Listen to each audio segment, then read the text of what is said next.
Good morning everyone, welcome back to this new vlog.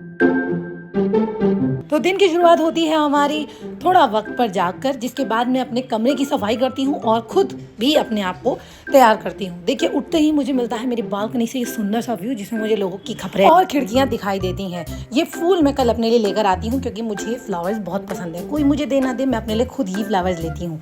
उड़ते हुए हवाई जहाज के साथ मैं अपने बालों को भी मुक्त अवस्था में छोड़ देती हूँ। नाश्ते के लिए इंतज़ार करना पड़ता है क्योंकि एज यूजुअल आज भैया लेट हैं। क्यों? क्योंकि आज संडे है। संडे पे आज मुझे जाना पड़ता है, जिसमें मूड बिल्कुल नहीं है, लेकिन जाना तो पड़ेगा।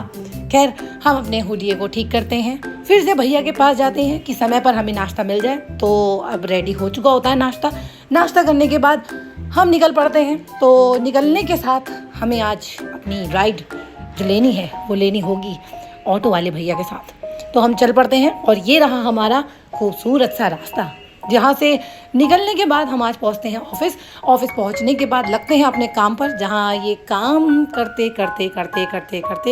करते लंच हो जाता है।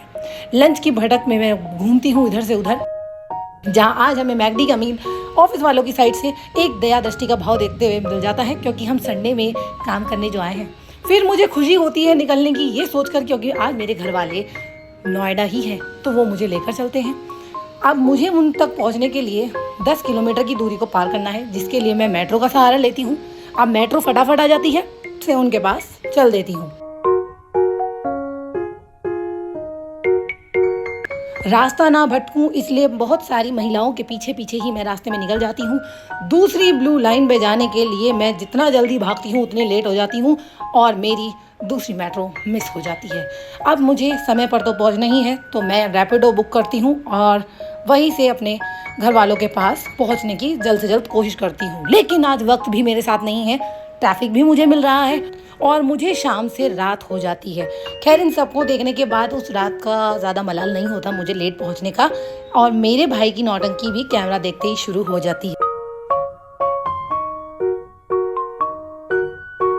अब देर कितनी भी हुई हो, लेकिन घर वालों से मिलकर उस देर का मलाल नहीं होता, क्योंकि वो मुझे इवेंचुअली मिल जाते हैं। अब मैं घर पहुंचती हूँ।